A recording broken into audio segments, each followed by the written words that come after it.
This is an Empire No.1 from 1892. I bought this typewriter back in December of 2013. I found it along with my Remington No.8 Abstract typewriter. Here is a picture of the two typewriters. The typewriter spent 41 years on this shelf in a barn that had no door, so they were heavily exposed to the elements, as was most of the stuff. As you can see in the picture, the Empire is pretty badly rusted, and they were both very dusty. It took quite some work to clean them both up, but the outcome was really good. Here's a few pictures of some of the other things that were in the same barn and probably spent the same amount of time there.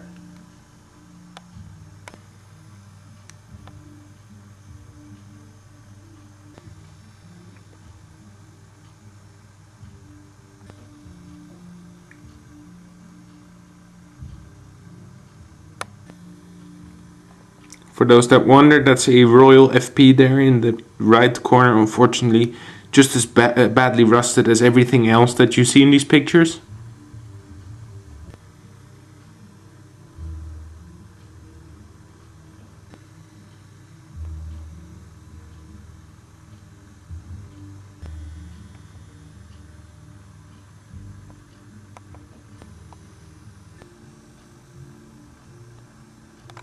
That's an Underwood 5 that you see there.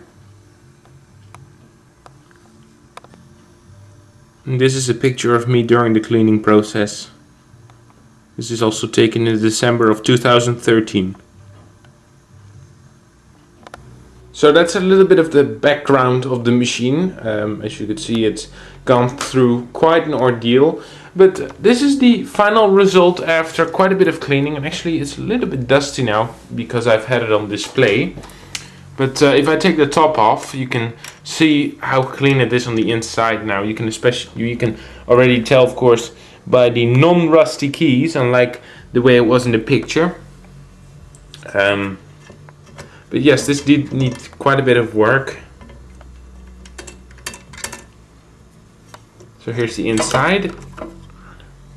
Still has the original felt, at least I believe it's the original felt. And you can tell how very clean this machine is.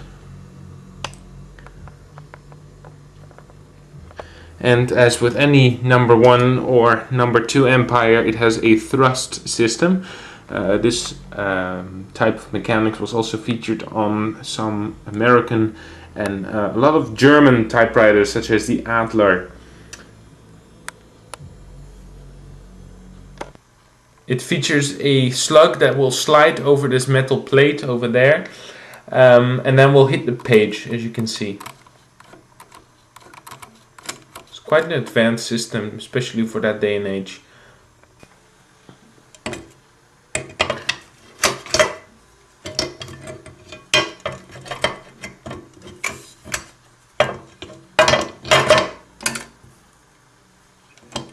This machine is very brilliantly engineered. You can tell this as a typewriter mechanic or as a person, a collector that works with it, such as me.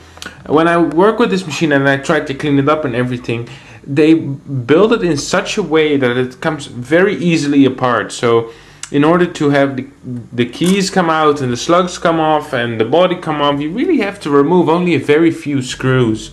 It's very fascinating how this was built. There's not a lot like it in the 20th century with the typewriters that come apart so easily. Every single key comes out when you remove a screw in here, and one underneath here, and one underneath here. And they all, you can just pop them right out, as goes for the slugs. They just come right out, you can put them right back in. It's really rather fascinating and very handy when it comes to cleaning. This is an older style Empire. You can tell this by the shift key. This particular shift key is only one key. Because it's a 3-row keyboard, it needs two functions for capitals and for figures. And this particular Empire has a key that, depending on where you push, it will raise the carriage to a certain height. So another matter of physics, it will tilt the button if you push on this side, it will not if you push on this side. So for capitals, you push here, it will lock on a pin that's underneath there, so it will stop from going up any further, or going down any further in this case. And if you push on the side, it will bypass that pin and it goes lower, as you can see, in order to print the figures on this machine. So the numbers are on top and the rest of them are below. As you can see, you do not need to hit figures or capitals for a period or for a comma, but you do for hyphens and slashes and things like that. Now, this machine has a touch control, and this is the touch control. It brings up tension to a spring that is attached to the locking mechanism of the machine. When you come to an end of a sentence, this also works as a pressure regulator when it comes to pushing the keys. It's very handy, really rather fascinating. And here is the bottom of the machine. This is the base of what used to be the original case that it came with. It used to have, I think it was a metal top that locked into this slot here and behind these pins and went over the machine. Unfortunately, I no longer have that, or nor did it came with the machine, but I do still have the base plate. And I think it's made of oak. I'm fairly certain it's oak.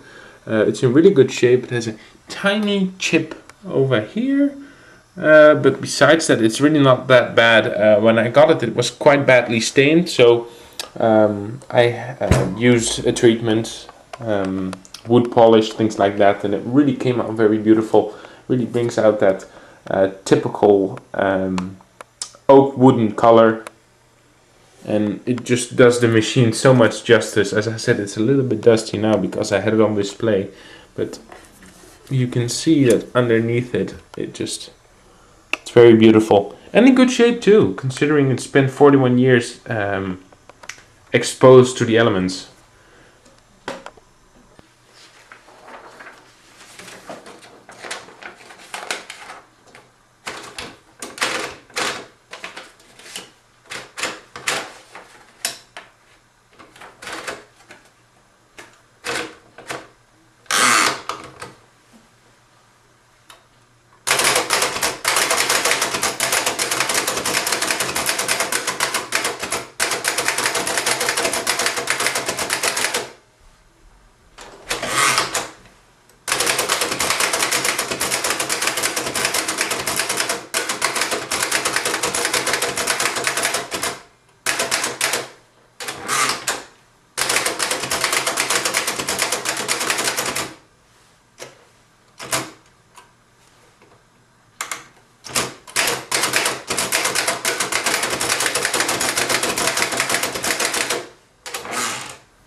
Now, unfortunately, caps lock is broken, so I can only do it this way.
Unfortunately, my ribbon is starting to shred, so I'm looking for a replacement.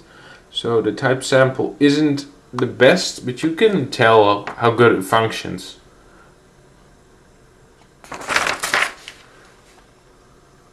So there you have it.